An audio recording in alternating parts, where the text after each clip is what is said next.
បាទគ្រប់សួស្តីបងប្អូនក្នុងបណ្ដាញសង្គម TikTok ហ្នឹងហើយជម្រាបសួរបងប្អូនណាតែតាមដានខ្ញុំបាទធំគោលដូនតាអូសោមនេះថតវត្ថុគោលប្រចាំកាយខ្ញុំជួបបងប្អូនមើលលេងទស្សនាអត់មានវីដេអូបាទផ្នែកតាន់បងប្អូនណាបាទផ្នែកតាន់ហើយសន្តានផ្នែកតាន់នេះគឺដុសមកបែបនេះបាទផ្នែកត្រឹមនេះទេបាទតាន់ត្រឹមនេះតែមានដោះមកត្រឹមណាដោះមកផុតមកទៀតហើយកន្លែងពោះខ្នាយនេះគឺដោះមកកន្លែងនេះបាទខ្នាយមកអង្គនេះគឺមានប្រវត្តិណាបងប្អូនណាបាទមានប្រវត្តិលោកគឺនៅទឹកដីខាងអូសោមនៅខាងឫស្សីជ្រុំណាបងប្អូនណាបាទបងប្អូនជនជាតិគួយជនជាតិតំពួននេះខ្ញុំភ្លេចទេបាទគឺគាត់រើសបាននៅក្នុងកំហែងថ្មបាទហើយតួអង្គលោកខ្នែមួយអង្គនេះគឺមានឈ្មោះបាទម្ចាស់ដើមគាត់គឺគាត់មានឈ្មោះថាជាខ្នែកូន3នាក់បាទកន្លែងសំលៀងបងប្អូនណាបាទចឹងវត្ថុមង្គលមួយអង្គនេះគឺជាប់ប្រចាំកាយខ្ញុំមកយូរហើយដែលខ្ញុំជឿមកបានពីអូសោមនឹងបងប្អូនយើងនៅទីនោះបាទនៅអូក្បីងាប់បាទហើយប្រវត្តិគឺគាត់បាននៅឫស្សីជ្រុំបងប្អូនណាហើយសន្តានម្រះនៅដោះបងប្អូនណាបាទ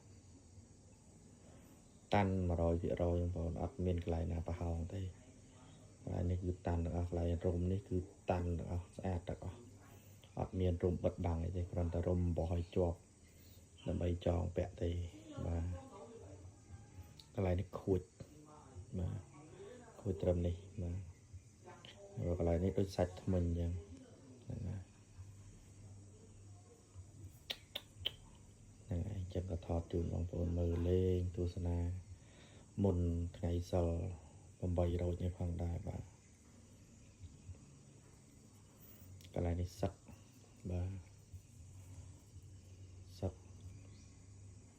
គេថាការបញ្ជននៅមានបញ្ជននៅរស់គឺឈ្មោះអីខំអីបុកប៉ះនឹងថ្មនឹងបទាលនឹងរើសឈើទៅគឺសឹកកន្លែងនេះបាទ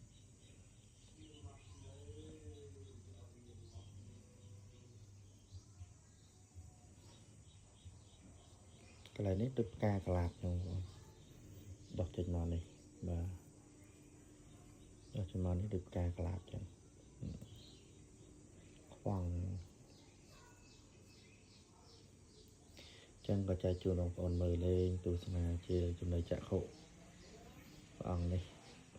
គេហៅថាខ្នែកតាន់ហើយខ្នែកតាន់ហើយដោះម្រះ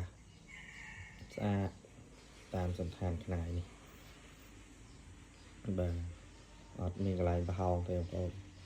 គឺតាន់បែបនេះហើយគឺ100%បងបាទហើយជាប្រភេទខ្នែខ្មែរយើង100%10000បងប្អូនណាបាទអត់មានយកមកពីក្រៅស្រុកណាស្រុកណីទេគឺខ្ញុំជាវផ្ទាល់ដៃខ្លួនឯងពីបងប្អូនយើងនៅអូសោមហើយប្រវត្តិក៏នៅក៏នៅឫស្សីជ្រុំដែរបាទខ្នែកូន3នាក់អញ្ចឹងបងប្អូនឃើញហើយទស្សនាហើយកន្លែងនេះអីគឺអត់មានស្នាមអីអត់មានអីទាំងអស់គឺចងដើម្បីបញ្ជាប់ជាអំបោះដើម្បីធ្វើខ្សែជាបតោងពាក់ទេបងប្អូនណាបាទចឹងបងប្អូនណាដែលឃើញផុសនេះគឺជានិស្ស័យហើយក៏ឃើញខ្នែនេះសូមឲ្យមានលៀបមានជ័យទាំងអស់គ្នាធ្វើដំណើរទៅណាទីចិត្តទីឆ្ងាយឲ្យមានលៀបមានជ័យបាទសុខសប្បាយធ្វើអីចេះតែបានចេះត្រូវមានលុយមានកាក់ហូរចូលច្រើនបងប្អូនណាជួយចុចបេះដូងចុច like ចុច share ខ្ញុំម្នាក់មួយផងហើយក៏អរគុណបងប្អូនដែលតែងតែតាមដានខ្ញុំបាទវត្ថុមង្គលដូនតាអូសោម